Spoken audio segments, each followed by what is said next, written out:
Hello મિત્રો, Dabhi brothers હેલ્પરમાં તમારું હાર્દિક સ્વાગત છે. આજે આપણે જાણીશું કે સ્ટાર્ટની ભરતી જાહેર થઈ ગઈ છે.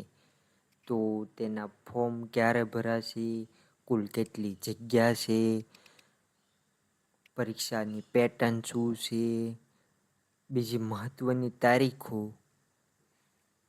અને સંપૂર્ણ માહિતી આ એક જ વિડીયોમાં તમને મળી રહેશે. તો આપણે આગળ જોઈએ તો મુખ્ય શિક્ષક અભિયોગ્યતા કસોટી, તો કે જાહેરનામું બહાર પડવાની તારીખ છે 1 ઓગસ્ટ. આજે છે 2 ઓગસ્ટ, એટલે કે કાલે ખબર નહીં કે કેમ બહાર ન પડી, પણ આજે 2જી તારીખે એને બહાર પાડી છે જાહેરનામું.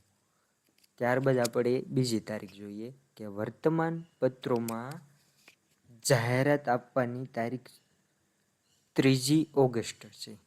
એટલે કે વર્તમાન પત્રમાં ઓફિશિયલી જાહેરાત 3 ઓગસ્ટના રોજ આવી જશે. ત્યારબાદ આપણે જોઈએ તો કે ઉમેદવારો માટે ઓનલાઈન ફોર્મ ભરવાની તારીખ છે 11મી ઓગસ્ટ. એટલે કે 11મી તારીખથી ઉમેદવારો ઓનલાઈન ફોર્મ ભરી શકશે. 11 તારીખથી લઈ 25 તારીખ સુધી ઉમેદવારો ઓનલાઈન ફોર્મ ભરી શકશે. ત્યારબાદ જોઈએ તો કે ફી સ્વીકારવાનો સમયગાળો.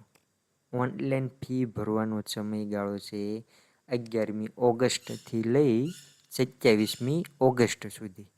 અને પરીક્ષાની સંભવિત તારીખ પણ આપણે આપી દીધી છે.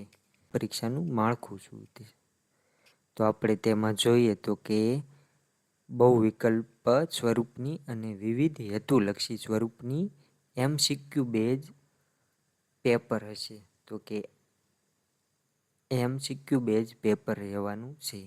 અને અહીં આપણે 2 વિભાગમાં પેપર હશે. પહેલા વિભાગમાં 50 પ્રશ્નો રહેશે અને બીજા વિભાગમાં 100 પ્રશ્નો રહેશે. અને કુલ 150 માર્કનું પેપર હશે. અને કુલ સમય જોઈએ તો કે 135 મિનિટનો રહેશે. આ બંને વિભાગના તમામ પ્રશ્નો ફરજિયાત રહેશે. આ કસોટી બંને વિભાગનું સળંગ એક જ પ્રશ્નપત્ર રહેશે.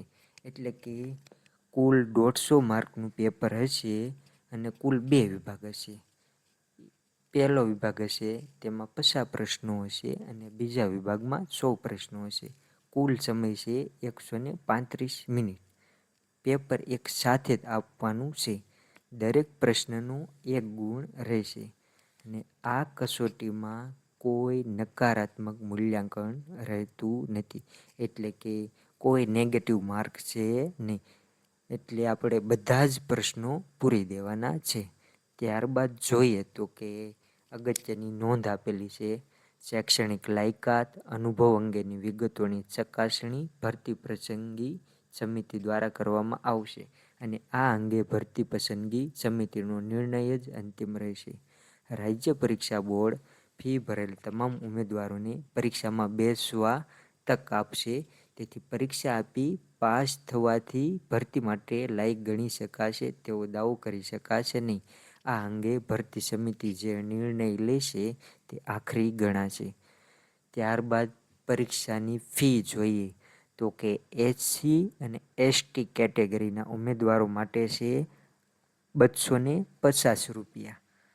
અને તેની સિવાયના સામાન્ય કેટેગરીના ઉમેદવારો, જેમાં જનરલ આવી જાય, EWS આવી જાય અને OBC, આ ત્રણેય માટે 350 ફી છે. જો કોઈ પણ સંજોગોમાં ભરેલી ફી પરત કરવામાં આવશે નહીં. અને આ ઉપરાંત અલગથી સર્વિસ ચાર્જ ભરવાનો રહેશે. ત્યારબાદ પ્રશ્નપત્રનું માધ્યમ ગુજરાતી રહેશે. એટલે કે ગુજરાતીમાં જ પેપર આવવાનું છે. અને અગત્યની સૂચનાઓ જોઈએ તો કે ફોર્મ ભરવાની છેલ્લી તારીખ પછીથી વેબસાઇટ નિયમિત જોતા રહેવું. પરીક્ષા સંબંધિત વિગતોની સતત માહિતગાર થવા માટે અહીં આપણે ડિસ્પ્લે ઉપર તમે વેબસાઇટ જોઈ શકો છો, તે જોતા રહેવાનું રહેશે. તો મિત્રો, સ્ટાર્ટ ભરતીની જાહેરાત થઈ ગઈ છે. જે મિત્રો તૈયારી કરતા હોય તે તૈયારીમાં લાગી જાય અને 11 તારીખથી જ્યારે ફોર્મ ભરાવાનું ચાલુ થઈ જાય તો આપણે સૌથી પહેલાં ફોર્મ ભરી દેવાનું છે. છેલ્લી તારીખની રાહ જોવાની નથી, કેમ કે છેલ્લી તારીખે ટ્રાફિક વધુ હોવાના કારણે વેબસાઇટ ધીમી ચાલી શકે છે. એટલે જેમ બને તેમ વહેલા આપણે ફોર્મ ભરી દેવાનું છે અને ઓનલાઈન ફી પણ આપણે વહેલા જ ભરી દેવાની છે. જો વિડીયો ગમ્યો હોય તો વિડીયોને લાઈક, શેર અને સબસ્ક્રાઈબ કરવાનું ભૂલતા નહીં. જય હિન્દ, વંદે માતરમ.